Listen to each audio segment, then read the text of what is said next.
Okay, let's start. So, our passage this afternoon or this evening is actually Mark 5:22 to 43. I know that you have heard a lot of sermons earlier from our priests, and you've been nourished spiritually through that. But I just want to give supplement coming from historical and cultural understanding of our text. So before that, I want to read the passage. Okay. When Jesus crossed again in the boat to the other side, a great crowd gathered around him, and he was by the sea.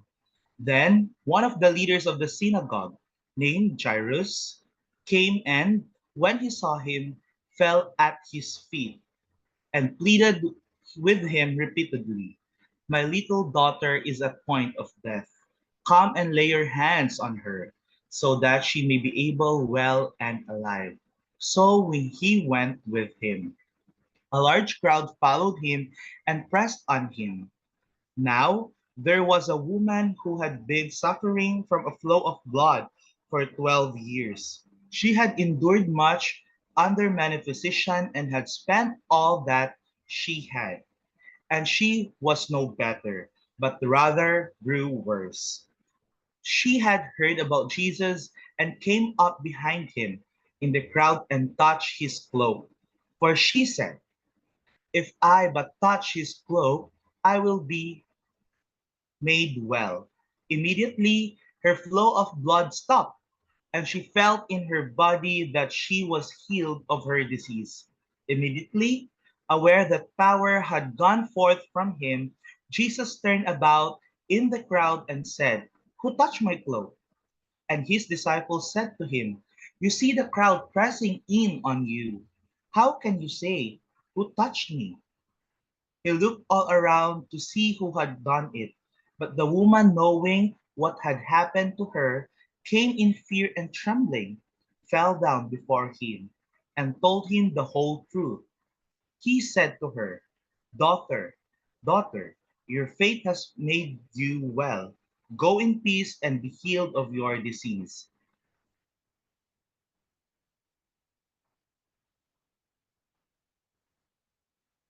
Oh.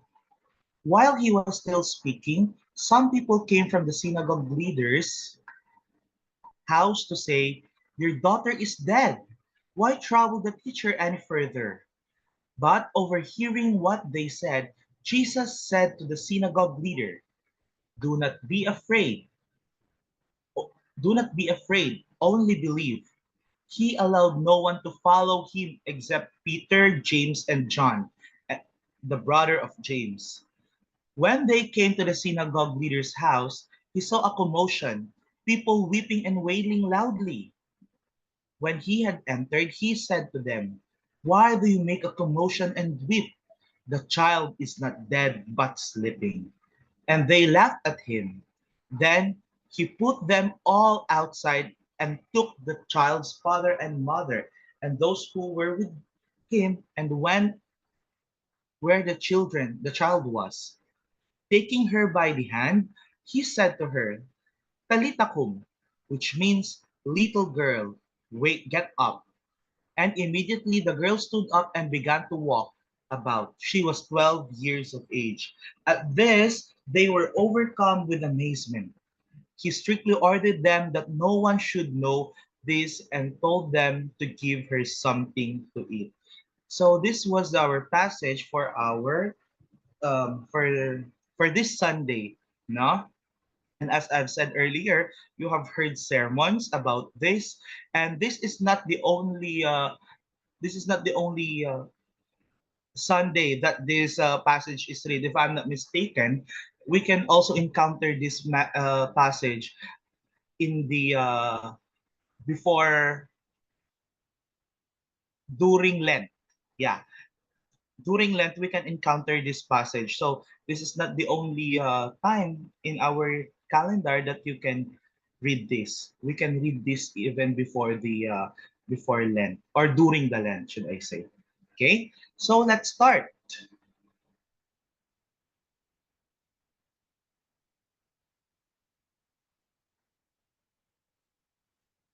Hindi gumagana ang aking button. Okay, to understand further our passage, let's try to see its setting. Okay? The passage from Mark 5:21 to 30 found is 21 to 43 is a profound narrative that intertwines two miracle story. So take note of that. It's actually a narrative. So it could be a historical event. Okay? It's a narrative. It happened historically and it's recorded on the gospel according to Mark. There are two miracle stories. First is the healing of the hemorrhaging woman or the woman that is suffering of blood flow. Second is the raising of Jairus, who is actually 12 years old. So those are the two stories. And when you see, actually Jesus was from the just crossed the Sea of Galilee and returned to the Jewish side after performing miracles in Gentile territory. So these are actually keynotes in understanding the passage historically and culturally. So Jesus is from the side of the Gentile. Now he crossed the Sea of the Galilee. He's now going to the, oh, sorry. Jesus was from the Gentile side. He crossed the Sea of Galilee going to the um, Jewish territory. From the other side, he performed miracles. Now, as he crossed the Sea of Galilee, he's now on the territory of the Jews to perform again another miracle. So these are actually keynotes where we can try to understand later on. Next.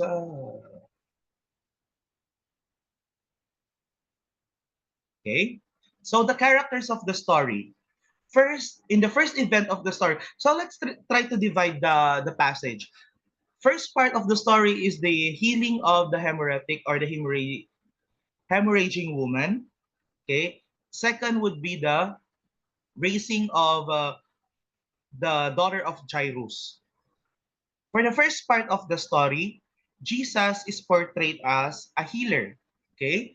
He healed the woman that is suffering from hemorrhage of 12 years. Then the disciples. The disciples were with Jesus. Okay.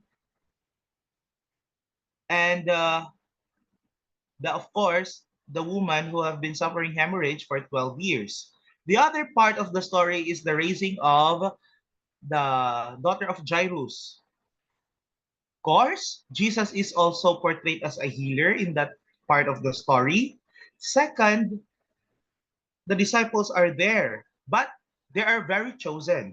Okay, they are chosen. Not the 12 are there, the 12 are not there, they are incomplete, but James, John, and Peter, the inner circle of Christ.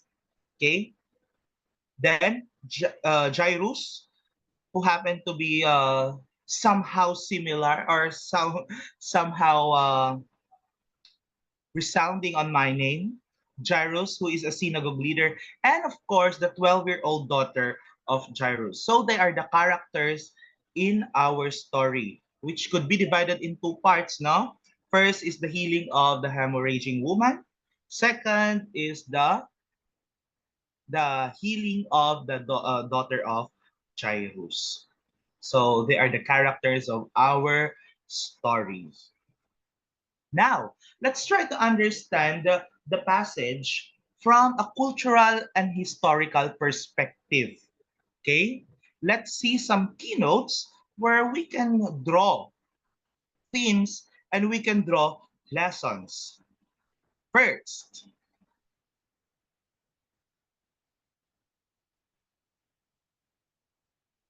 wait lang, it's not working. There you go. Okay, let's try to understand the role of the women in the biblical world. Okay? For starters, women are actually second-class citizen in the biblical times. Okay? They are secondary class citizen because they are living in a what we so called patriarchal society. So, if you're a woman, your work is to serve a man. As easy as that. Okay? You don't have the same privileges like a man. So a man is a privilege. For to be a man is a privilege, should I say? And for a woman, you are actually a shadow of your father or of your man. Okay. Second, one reason why these women are secondary citizens is because they discharge blood. Okay, you know what I mean. You know what I mean for women. Ano? Kumbaga nireregla sila. And for the Jews, um, blood is actually a sign of impurity. And to discharge a blood by women are the days kung saan sila nireregla, the days where they discharge blood is actually their days of impurity. And that is found in Leviticus 15, chapter 15, verse 19 to 31. And because of that, again, when women gave birth to a child, of course, naglalabas po sila ng napakaraming dugo. It's another sign of impurity. So they have to go series of ritual after giving birth, and it's called mikvah. No, it's a Hebrew, it's a Jewish ritual wherein they have to go to a water, fresh water. It shouldn't be flowing. It's like in a lake, not a pool, but a fresh water which is not flowing to undergo series of cleansing rituals, and it's called mikvah. As I've said earlier, also that women are secondary class citizens in the biblical times. So this is given in their culture. Okay, we have nothing to do with that. So that is the role of women in our passage and in the biblical world. Now, let's go to some of the controversies that Jesus happened to have a paradigm shift, if I may use the term. Okay, there are a lot of controversies in the passage that we can see. For example, the first one, the woman has no name. Why do you think that the woman has no name? Basically, the woman is a nobody. Okay, the woman is a nobody. The woman is a woman, so that makes her to be a secondary citizen. Plus, she is experiencing a hemorrhage for 12 years. Eventually, through uh, through eventually, because of her medical condition, she became poor. Naging mahirap po siya. Okay? So, she is actually at the bottom of the social ladder if you try to analyze or to realize the state of that woman. No? Babae na nga siya, mahirap pa siya, tinuturing pa siyang impure or tinuturing pa siyang madumi in their society, that makes her really at the bottom of the social ladder. And for a woman who is discharging blood, actually, if you are to when you are discharging if you are discharging blood and you're poor, you're at the social ladder, and at the same time you cannot touch anything because it will make the thing that you touch impure also. For example, hindi ka pwedeng kumalabit or hindi ka pwedeng humawak ng kahit anong bagay when you are discharging blood, because it will definitely make that thing or that man or that woman impure as well. So In this case, she is actually risking herself through entering the crowd. Okay? She is actually risking herself through entering the crowd. The fact that she cannot hold anything because she may um ano ba siya sa Tagalog? Kumbaga mahahawaan niya ng kanyang karumihan ang mga bagay na kanyang mahawakan, and she's entering the crowd. So, she's risking herself. So the things and the people that she touch should um undergo an purifying rituals also. Kaya pwede siyang kainisan doon.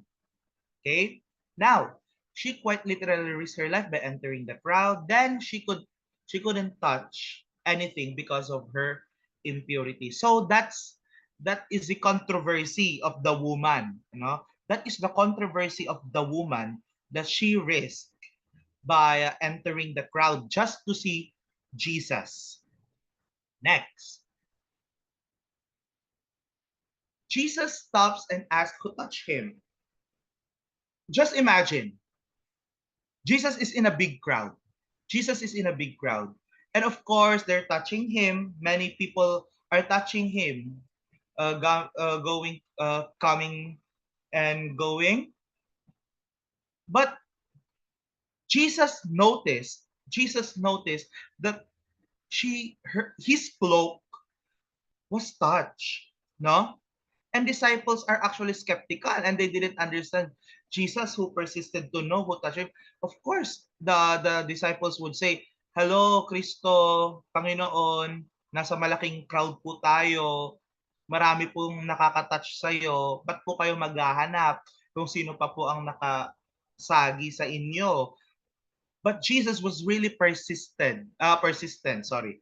Jesus was really persistent on looking who touched his cloak. So, because of the state of the woman, she's very very anxious. She's trembling as it as how what as how was it as how the gospel described it. You know, she was fear and trembling. No, but she admit because again, if she was caught in there, she could be punished. No, that's why takot na takot po tong babaeng ito. But Jesus is really persistent. Sino ba ang naghawak sa akin? And she admitted it eventually. Next, controversy. It's on the controversy of Jairus. So, I believe, tapos na tayo sa controversy ng babaeng dinurugo. Let's now, okay, spare me by using the term controversy because some scholars would even argue that um, those are scandals. But I think it's lighter to for us to use the term controversy more than scandal because in this time, you know, you can just imagine that these things are really scandal.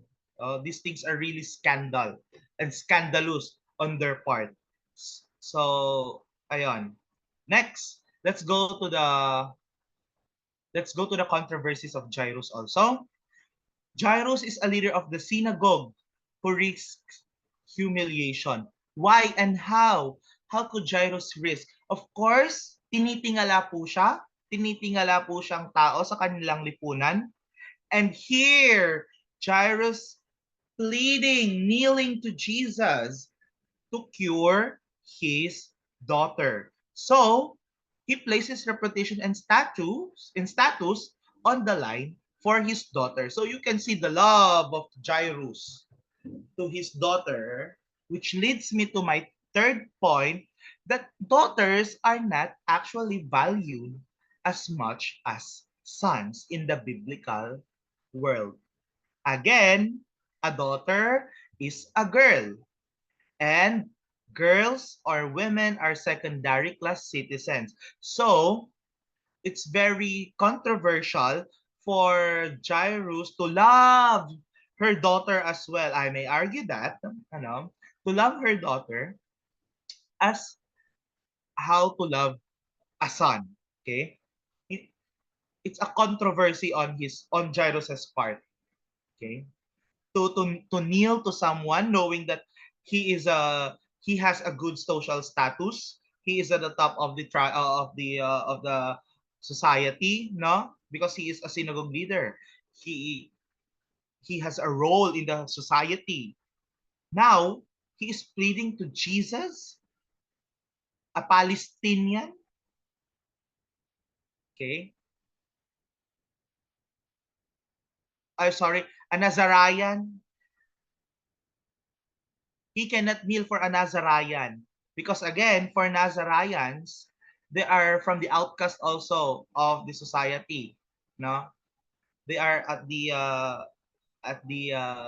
lower tribe, Nazarayans, and someone actually who is actually a leader of a society couldn't do that to a Nazarayan. Is that a Palestinian? Sorry. Now, conversation of Jesus and the woman while Jairus is waiting marks extraordinary interruption that Jesus does in the social order. Okay, if we try to see now, they are from the boat. They are from the boat. Then ang ang the one who actually came near or the one who actually ang lumapit kay Kristo ay si Jairus. Okay? Then he asked Jesus to heal his daughter. Now, as Jesus is going to Jairus' house, nasagi ng babae ang kanyang cloak. Then, Jesus actually allotted time to have conversation with the woman. Okay? Nagkaroon ng conversation as Jesus is traveling to Jairus' house. Nagkaroon ng conversation yung babaeng dinurugo and and Jesus. So, in that, it's an extraordinary interruption that Jesus does in the social order. Okay? Actually, hindi pwedeng gawin yun ni Kristo in a normal circumstance. Basically, he won't let Jairus wait because Jairus is a leader of the society of the synagogue, and he couldn't spend much time just to have a conversation with a with someone who is at the bottom of the social ladder. So that's a very very big controversy in Jesus's part also. So from this point, you can actually understand now where I'm going to. Next, okay, symbols in the story. 12. If we try to understand 12, 12 is used in the gospel story today two times. First is the 12 years of the hemorrhagic woman, of her illness, hemorrhaging woman. Second is the 12-year-old daughter of Jairus. Why? Basically, 12 is a symbolic number for the Jews because it foreshadows or it brings back to the 12 tribes of the Old Testament wherein buo pa po yung kingdom. Okay? Because of the kingdom. Buo pa noong yung kingdom. And significant ang 12. 12 disciples, right? 12 is very significant for the Jews because it foreshadows 12 tribes in the Old Testament. Second, Jesus' mentioning of Jairus' daughter to eat. Okay? It implies practicality. It implies practicality that indeed the girl is actually healed. But we can dwell on this further later on. Second, Jesus' cloak symbolizes Aaron of the old being the high priest. As I read about the passage, there is actually a irony. There is actually an irony on the Jesus's cloak and the cloak of Aaron. Because in the Old Testament, sobrang extravagant ng damit ni Aaron as the high priest. Okay? But here, Jesus's cloak is very simple.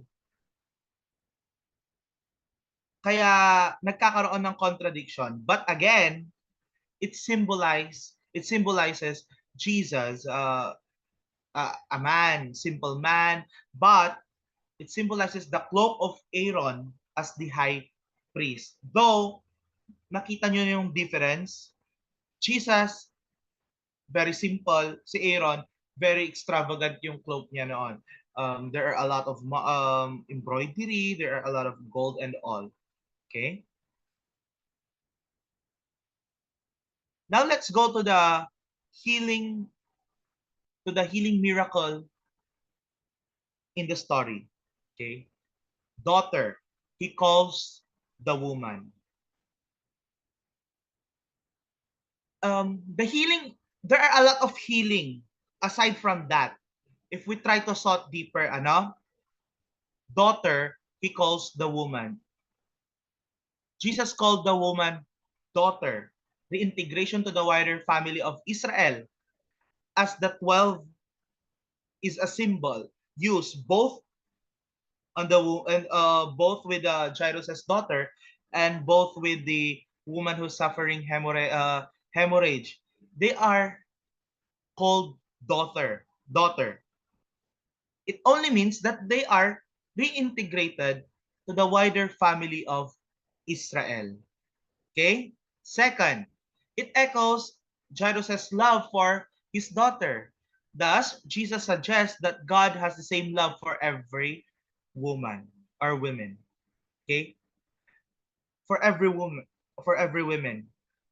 Next, because actually Jesus is actually playing here of a paradigm shift from how the society or how their culture view woman or a women or the women. Okay, Jesus here is on a paradigm shift, as I may use the term, um, to reassess how the culture or how this culture or how this society view a woman. So he is suggesting that the love of God for a man is equal to his love with women. Next, in the power and presence of Jesus, all barriers between insiders, outsiders, clean and unclean are broken down and a new community is created. Again, to the act of Jesus who actually interrupted his way going to Jairus' house to talk and to have conversation with an unclean woman who is from the bottom of the social ladder. That is actually a paradigm shift as a as I used, that is very controversial. Yet we know that God, Jesus, is not only the God of those in the upper social class, but God of the unclean also, of the impure, okay, of the insiders, both insiders and outsiders. So that is is how Jesus portrayed and revealed himself in our story. That he is also a God of man, a God of woman, and he is a God of the insiders and outsiders, of clean, unclean, no? And the stereotype or the binary between social class is actually eradicated.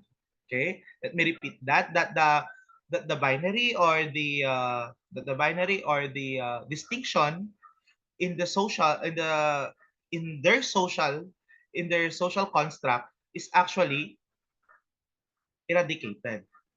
So thus a new community is created where there is no clean and unclean, the insiders, outsiders, and so on. Okay? Next, your faith has made you well. And in Greek, it's sozo. It's a verb. Okay? It's a verb. It's actually a verb. In Greek, it's sozo. It's a verb. And it suggests actually that it's larger than physical healing. It's about salvation. It's actually active participation. Ano, sozo or your faith has made you well. It's more than just it's more than just it's more than just healing physically. It's actually more about salvation. So even in the even on Jesus's raising the daughter of Jairus, it's actually a glimpse of the resurrection. No, scholars would say that it's a glimpse of the resurrection. Again, as I argue, no, Sozo is more is it's much larger than physical healing. It's about salvation, which leads to resurrection. Okay? Now, his command to feed the girl underscores her complete restoration and his care for practical needs. As I've said earlier, sinabi niya doon sa bata, talitakom, kumain ka. Pagka, nung bumangon yung babae, sinabi niya, kumain ka. Okay? It underscores her complete restoration. And we can see that Jesus is very particular in terms of meal. There are a lot of settings in the Bible where you can see Jesus is eating. Jesus is eating with tax collectors. He even go to some of the houses of those sinners, no?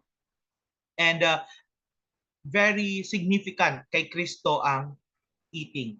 But in this context, the girl, um, it underscores the complete restoration of his care for practical needs. Kaya niya sinabi for the girl to eat. Next. Okay. He even sent forth with a blessing. Excuse me. Go in peace and be healed of your disease. From being a coarse outsider to a blessed insider.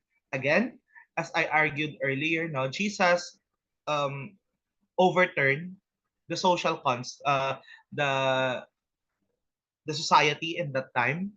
So sinabi niya, go in peace and be healed of your diseases. So hindi lang naman yung pagkakaroon ng babae ng ng hemorrhage at saka yung anak ni Jairus ang may sakit. The society in this has also their illness of having binary, no? Having binary of those socially anong tawag diyan? The levels in their society. And Jesus is healing that because he wants actually a new community of believers where there is no poor, there is no oppressed, no, and they are all healed in his blessing and in his presence. So that, okay, the healing miracle of story. Let me just summarize. Daughter, he calls the woman. It's a reintegration of the wider family of Israel, and it echoes Jairus' love for his daughter. And Jesus suggests that God has the same love for every kind, woman or man. Second, in the power and presence of Jesus, old barriers between insiders, outsiders, clean, unclean are broken down, and a new community is created where there is no binary and division. Then your faith has made you well. As in Greek, it's called sozo, much larger than physical healing. It's about salvation.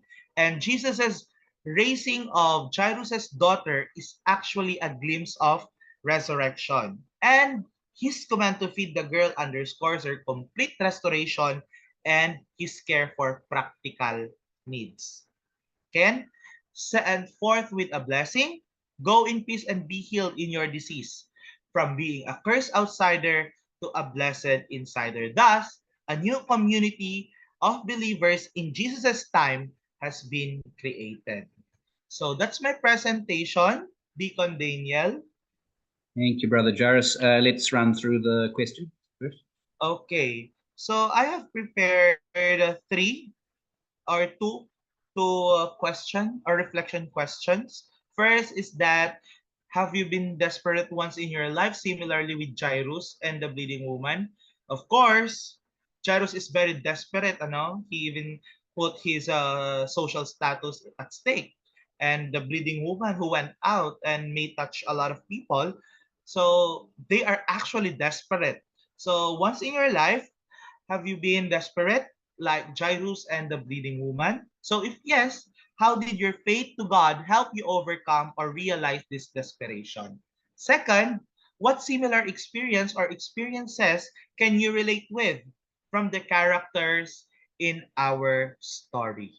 So those are the questions that we may have for our reflection sharing later on.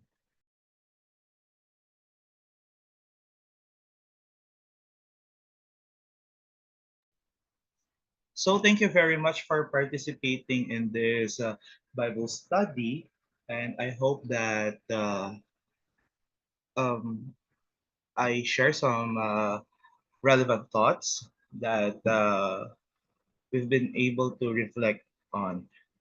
I just want to end with this writing that I had way back my second year. It talks about faith, um, uh, that that is not talks about faith, and it's actually relevant to the topic that we have discussed, or to the verse that we have unraveled today. So let me read it for you. Some might desire that faith brings a certain kind of certainty, perhaps even superiority. Faith then becomes an accomplishment. Some seek a mystical experience, a faith that works like a drug and helps us get through life's ordinary changes. Some aspire to faith as an antidote to struggle. With enough faith, our evangelists tell us, we can conquer doubt, illness, even economic hardship. Thank you very much, everyone, and enjoy the rest of the evening.